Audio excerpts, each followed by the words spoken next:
आज तक ने प्लैनेट लैब्स, जो कि एक दुनिया भर में मशहूर सैटेलाइट इमेजिंग कंपनी है, उसके साथ एक टाई अप किया जिसके ज़रिए हमें ये हाई रेजोल्यूशन सैटेलाइट इमेज मिली है, जिसमें हम 1 मीटर तक की दूरी में देख सकते हैं कि हिंदुस्तान की सरजमी में और चीन की सरजमी पर लाइन ऑफ एक्चुअल कंट्रोल के इर्द गिर्द क्या चल रहा है।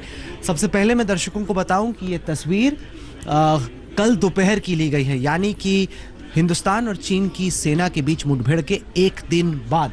और इस तस्वीर में साफ हो जाता है कि चीनी सेना ने जो वायदा किया कि वो लाइन ऑफ एक्चुअल कंट्रोल से अपनी आर्मी को वापस खींचेंगे, वापस जाएंगे अपने पोस्ट पर, वो पूरा नहीं हुआ। मैं दिखाना चाहता हूं कि दरअसल हुआ क्या। ये है PP14 यानी कि पेट्रोल पॉइंट 14, जो कि लाइन ऑफ एक्चुअल कंट्रोल पर है। लाल जो आप लकीर देख रहे हैं, यह है line of actual control, India और चाइना का अनऑफिशियल बॉर्डर। कर्नल बाबू, जो कि बिहार रेजिमेंट से हैं, उन्होंने नोटिस किया कि एक ओपी पोस्ट बना रखा था। ओपी होता है ऑब्जर्वेशन पोस्ट।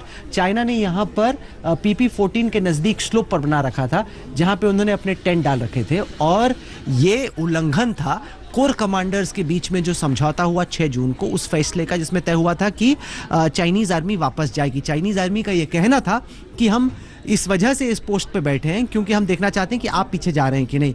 लेकिन हिंदुस्तानी सेना को लगा कि ये लोग बदमाशी कर रहे हैं, इस वजह से परसों की दोपहर कर्नल बाबू और उनकी टीम की एक टुकड़ी निकली, उनकी पलटन की एक टुकड़ी निकली। वहाँ पर उनकी PP14 पर चाइनीज़ कमांडिंग ऑफिसर जो थे उनसे बातचीत होनी थी। लेकिन उस वक्त हमने पाया कि चाइनीज़ आर्मी ने अपने सैनिकों को पहाड़ों पर बैठा रखा था। स्लोप के ऊपर चाइनीज़ आर्मी के सैनिक बैठे हुए थे, जिनके पास पत्थर थे।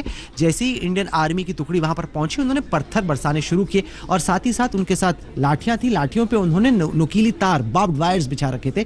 उससे उन्होंने हिंदुस्तानी सेना की इस टुकड़ी पर हमला किया। कमांडिंग ऑफिसर वहीं पे घायल हो जाता है। इसको देखकर करीब 200 सैनिक बिहार रेजिमेंट के आगे आते हैं हमला करने के लिए, और करीब 200 हिंदुस्तानी सैनिक, करीब 200 चाइनीज़ आर्मी के बीच में 4 घंटे तक इसी तरीके से मुक्का मुक्की चलती रहती है, जिसमें नुकसान हमें भी हुआ, चाइनीज़ आर्मी को भी बहुत नुकसान हुआ। और कुछ जो सैनिक हैं, ये जो आप नीले रंग की लकीर देख रहे हैं, ये गलवान नदी है। काफ़ी एक तंग नदी है, ये उसका नाला है, गलवान नाला। अब मैं दर्शकों को दिखाना चाहता हूं कि चीन ने वायदा खिलाफी किस तरीके से की है। इस सैटेलाइट इमेज की खास बात यह है कि मैं इसमें बहुत हद तक जूम इन कर सकता हूं आपको दिखाने के लिए कि चाइनीज़ आर्मी ने प्रॉमिस किया कि वो वापस जाएंगे, लेकिन लाइन ऑफ एक्चुअल कंट्रोल के बेहद नज़दीक ये जो आप देख रहे हैं, ये चाइना का बिल्डअप है। ये थोड़ा कम बिल्डअप है, लेकिन जैसे जैसे आप नदी के साथ साथ पीछे आते हैं, आप यहाँ पे देखेंगे चाइनीज़ आर्मी का और भी बड़ा बिल्डअप है। मैं आपको अगले मैप पे दिखाता हूँ, जिसमें हमने इसको ब्लो अप किया। ये देखिए, हम थोड़ा सा लाइन ऑफ एक्चुअल कंट्रोल से पीछे की तरफ आए और यहाँ पर मैंने दिन में गिना 200 से ज़्यादा स्ट्रक्चर्स हैं। अगर आप बहुत गौर से देखें तो इसमें हेवी अर्थ मूविंग इक्विपमेंट है, यानी JCB, ऐसा साजो सामान जिससे आप ब्रिज बनाया करते हैं, क्योंकि नदी के आर पार जाने के लिए आपको ब्रिज चाहिए। इसका मतलब है कि चाइना अपनी सेना को बड़ी तादाद में लाइन ऑफ एक्चुअल कंट्रोल के नज़दीक लाना चाहता है। ये एक कच्चा रास्ता है, इस कच्चे रास्ते पे टेंट्स भी हैं, कुछ एम्यूनिशन, असला बारूद भी है, उसका डेपो भी है, कुछ हट्स भी हैं जहां पर सेना के लोग रहते हैं। और ये इन्होंने बड़ा इंटेंसिव बिल्डअप किया हुआ। अगर आप देखें, ये लाइन ऑफ एक्चुअल कंट्रोल है, 2 बिल्डअप है, एक इस इलाके में है और उसके पीछे नदी के साथ साथ एक और बिल्डअप है। मैं आपको अगला मैप दिखाता हूँ। ये देखिए कितना विशाल ये बिल्डअप चाइनीज़ आर्मी ने गलवान नदी के किनारे किनारे पे किया हुआ है। यही उन्होंने वायदा किया था कि हम यहाँ से पीछे जाएंगे, जिसको वो जाने को तैयार नहीं थे। इनको पीछे कहाँ पे जाना था, आप मुझे मौका दीजिए, मैं आपको दिखाता हूँ कि चाइनीज़ आर्मी ने वादा किया था कि ये जो चाइनीज़ पोस्ट है, इसकी तरफ इनको पीछे जाना था।